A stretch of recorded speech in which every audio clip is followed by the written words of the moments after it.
ஏமானு குட்டி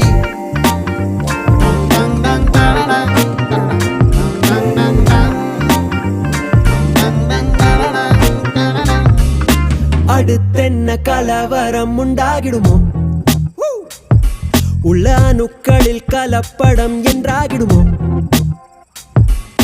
கிட்டத்தட்ட காதல் வந்து உச்சக்கட்ட போதை தந்து நெத்தி பொட்டில் முத்தம் வைக்க நேரம்